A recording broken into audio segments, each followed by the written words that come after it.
नमस्कार दोस्तों, मैं फवादिया निजामी आपका स्वागत करती हूँ। आज हम पहुंचे हैं सुद्धवाला में। यहाँ पर छाया पैनोली भट्ट मैडम हमारे साथ हैं, जो कि एक होम्योपैथिक डॉक्टर हैं। इनका क्लिनिक है तोशी होम्योपैथिक क्लिनिक। आइए मैम से जानते हैं मैम के द्वारा किए गए कार्यों के बारे में। दीदी नमस्ते, कैसे हैं आप?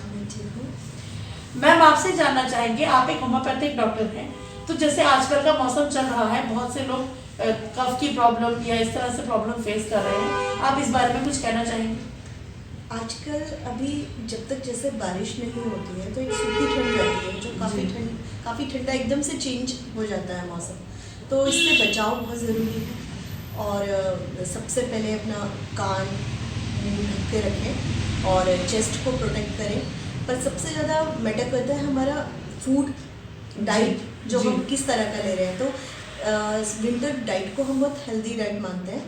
इस टाइम पर जैसे ग्रीन वेजिटेबल्स बहुत इजीली अवेलेबल रहती हैं, बीटरूट, गाजर। तो सुबह फ्रूट्स लें, खाली पेट गर्म पानी लें, उसके बाद फ्रूट्स लें, उसके बाद 2 बजे के बाद ना लें फ्रूट्स को। और वेजिटेबल्स का ज़्यादा सेवन करें इस टाइम पर। सूप के फॉर्म में ले सकते हैं और वेजिटेबल्स, दाल, इस तरह का फूड ज़्यादा लिया जाता है। तो ये इम्यून सिस्टम को बूस्टअप करता है और प्रोटेक्ट करता है हमें डिजीज से बचने के लिए। बाकी नहीं तो ठंड से बचाओ। और इस टाइम पर धूप का अगर इशू है, धूप ज़रूर लेनी चाहिए थोड़ी देर ना। तो ये सब ध्यान रखना चाहिए। मैम आपसे एक बात और जानना चाहेंगे, जैसे कि बहुत से लोग स्किन प्रॉब्लम फेस करते हैं सर्दियों में धूप की वजह से या किसी और कारण से, तो आप उन लोगों को कुछ कहना चाहेंगे? मेरा तो सबसे पहले मतलब अधिकतर इस तरह के केसेस में यही कहना होता है, सबसे पहले कि हमारा डाइट बहुत मैटर करता है।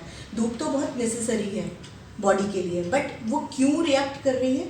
जब हम अंदर से ठीक नहीं है तब वो मेलानिन ज़्यादा सनलाइट के साथ हमारे रिएक्ट करने लग जाता है।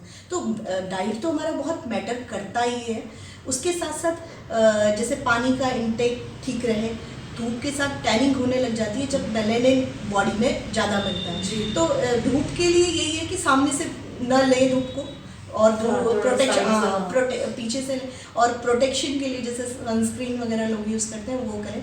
पर हमारा डाइट बहुत मैटर करता है इसमें। मैम आपसे एक बात और जानना चाहेंगे, आप कोई एक सनस्क्रीन या कोई आप ऐसा रेकमेंड कर सकती हैं लोगों को जो मतलब इफेक्टिव हो?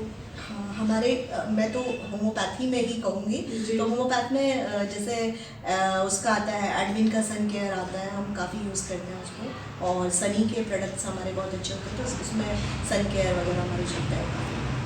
मैम जैसे कि बहुत से सीनियर सिटीजन्स जॉइंट पेन की शिकायत करते हैं या बॉडी पेन मतलब रीढ़ की हड्डी में थोड़ा सा शिकायत करते हैं कि पेन हो रहा है हमारे, तो आप हमारे चैनल के माध्यम से उन्हें कुछ कहना चाहेंगे?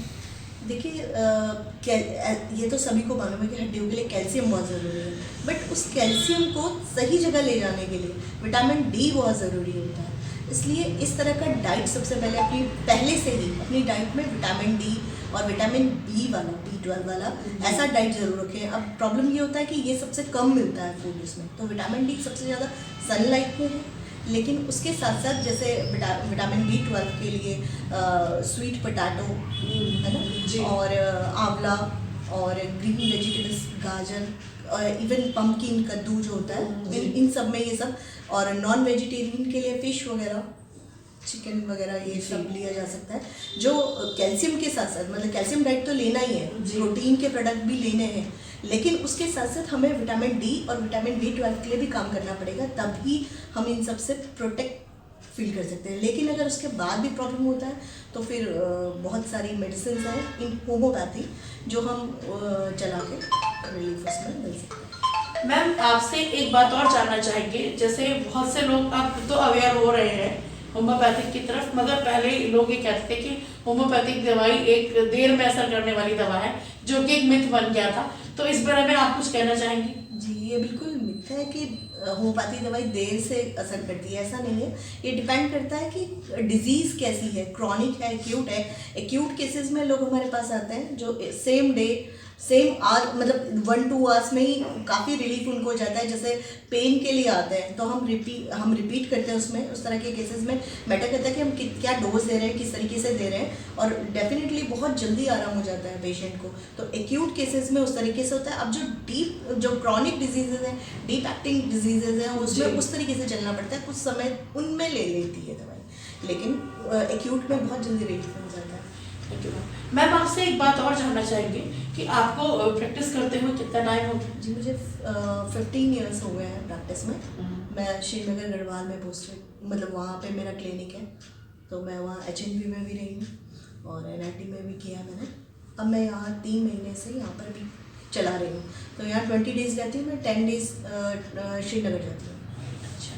मैम आपसे एक और सवाल जानना चाहेंगे, जिससे कोरोना का टाइम था, उस टाइम पे हर कोई किसी न किसी तरीके से परेशान था, तो उस टाइम पे आपने किस तरह से लोगों की हेल्प करी, आप कुछ बताना चाहेंगे? जी, मैंने उस समय पे हमारा एक प्रिवेंटिव मेडिसिन चली थी उस टाइम पर, जिसको हमने आर्सेनिक हेल्प 1 में, आर्सेनिक हेल्प 30 में हमने गांव-गांव पहुंचाया, पहाड़ों में जगह जगह वो दवाइयाँ बांटी गई हमारे माध्यम से, और हमने जो भी वहाँ अथॉरिटीज़ थी उनके माध्यम से बंटवाई। और बाकी अगर कोई केसेस आए कोरोना के, उनमें भी हमने, जो हमारे पास आए या हमारे कॉन्टेक्ट में जितने भी रहे, उनको हमने दवाइयाँ अवेलेबल कराई जो फ्री ऑफ कॉस्ट थी। सबको हमने free of cost during treatment दिया। मैम ऐसे ही आपसे कुछ टाइम पहले तक डेंगू का चल रहा था, तो आपने उस टाइम पे किस तरह से? डेंगू में भी काफ़ी केसेस थे उस टाइम भी वहाँ पर भी। तो डेंगू में भी हमने मेडिसिन दी। उस समय तो खैर क्लिनिक ऐसा कुछ था नहीं। कोरोना में तो हमने फ्री ऑफ कॉस्ट इसलिए किया था क्योंकि उस समय क्लिनिक्स बंद थे, लोगों को फैसिलिटीज़ नहीं मिल पा रही थी। लेकिन हाँ, डेंगू में भी हमने मेडिसिन हमारी काफ़ी आती हैं। डेंगू में बहुत इफेक्टिव, जब प्लेटलेट्स काउंट गिर जाता है तो उस समय पे इतनी इफेक्टिव